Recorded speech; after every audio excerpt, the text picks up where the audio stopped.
Alors je faisais un petit tour sur le site Peugeot.fr pour avoir des infos un peu sur la i208 et le i2008, pour voir un peu ce qu'ils écrivaient aussi dans la description. S'il n'y avait pas d'erreur, eh ben j'en ai trouvé des erreurs. Alors voyons ensemble, notamment concernant la recharge du coup.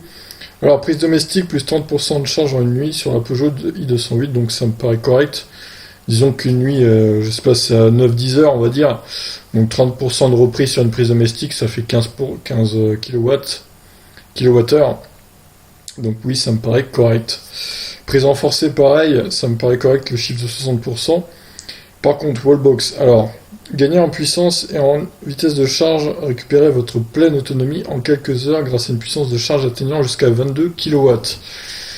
Alors déjà, non, la i208 ne charge pas à 22 kW en courant alternatif, puisqu'elle monte jusqu'à 7.4 kW max et à 11 kW avec le chargeur embarqué à 300 € en option.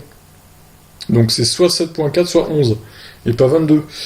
Donc quand ils mettent 7h30 là du coup pour recharger complètement la Peugeot i208, bah, ils se basent clairement sur une vitesse de on va voir ça tout de suite, 7,4 donc par 7,5, oui bah ça fait à peu près voilà, ça fait un peu plus de 50 kWh. Donc oui, clairement la wallbox permet de recharger la i208 à autour de 7 kW en vitesse pendant 7h30. Le temps me paraît bon. Par contre, jusqu'à 22 kW, non, c'est faux, quoi. C'est faux, clairement.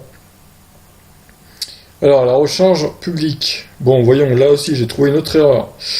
Alors, borne de recharge 22 kW. Vous devriez avoir le temps pour un cinéma et repartir en toute tranquillité. 2 heures pour récupérer 80% d'autonomie sur la Peugeot i208. Alors, 80% d'autonomie. On va faire le calcul, hein, parce que visiblement, sur Peugeot.fr, ils ne savent pas calculer. Est-ce qu'ils ont fait des maths dans leur vie? C'est ça la question. Donc 80% de 50 kWh de batterie, ça fait 40 kWh.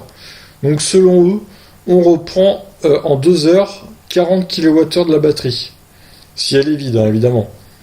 Donc ça ferait une vitesse de 20 kW. Non, non, encore une fois, c'est faux. Sur une borne de recharge 22 kW, soit la voiture charge à 7.4, soit à 11. Donc au mieux, en 2 heures, la voiture reprendra 22 kW. Soit un peu moins de la moitié, c'est-à-dire 45% de la batterie, quoi. Et pas 80%. Donc attention, ça aussi c'est mensonger du coup. Borne de recharge 50 kW. 1 heure pour récupérer 340 km d'autonomie. Bon, c'est un peu plus d'1 heure parce que là pour le coup à la fin, on sait tous que sur les derniers pourcents, ça se traîne un peu. Donc entre 85 et 100%, on n'est pas du tout à 50 kW, hein, ni même à 100 du coup. Alors pareil, là, 30 minutes, ils se sont basés sur ce calcul avec la borne de recharge 50 kW. Remarque, ouais, 30 minutes pour récupérer 80% d'autonomie. Donc c'est-à-dire 40 kWh. Ouais, là, ok, ça me paraît possiblement probable. Parce qu'on a vu sur la recharge de Unity que ça allait assez vite quand même. Donc là, pour le coup, ils ont peut-être pas menti. Mais là, c'est un peu optimiste aussi, hein, je pense, pour récupérer l'autonomie totale de la batterie. Donc voilà, là il y a une carte des bornes de recharge, c'est pas mal. Je sais pas du coup. Le référencement des bornes est fourni par Plugsurfing. Très bien, bah écoutez, pourquoi pas. Alors, câble mode 2 standard fourni de série dans votre véhicule, ce câble peut vous fournir jusqu'à 1,8 kW de puissance.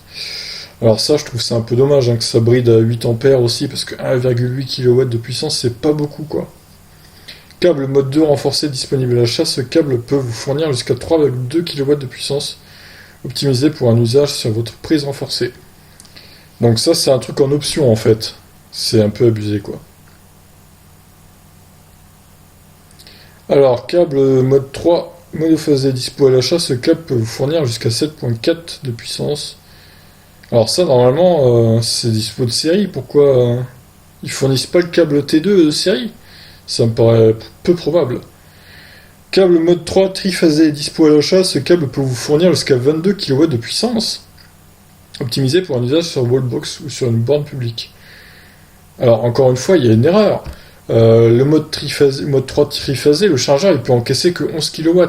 Donc même si le câble peut fournir jusqu'à 22 kW, La voiture elle va pas charger à 22 vu que sinon elle explose quoi. Enfin je veux dire, le chargeur il peut encaisser jusqu'à 11. Donc ça sera bridé à 11 de toute façon, c'est bizarre. Pourquoi ils disent ça en fait? Ah, j'ai un peu de mal à comprendre, hein. Donc la durée de vie de la garantie de... La durée de vie de la batterie d'une voiture électrique est garantie pendant 8 ans ou sur 160 000 km et jusqu'à 70% de sa capacité de charge. Donc là c'est clair et net. Donc voilà. Moi je trouve qu'il y a beaucoup d'imprécisions hein, sur leur site et ça peut vraiment induire en erreur les gens qui n'y connaissent rien.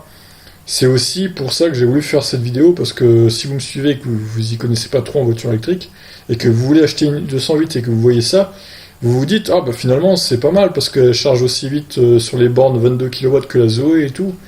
Mais non, non, du coup non, la Zoé a quand même l'avantage sur les bornes en courant alternatif, hein, clairement. Alors certes, la i208 charge à 100 kW en courant continu sur Unity par exemple, mais c'est pareil, c'est pas tout le temps...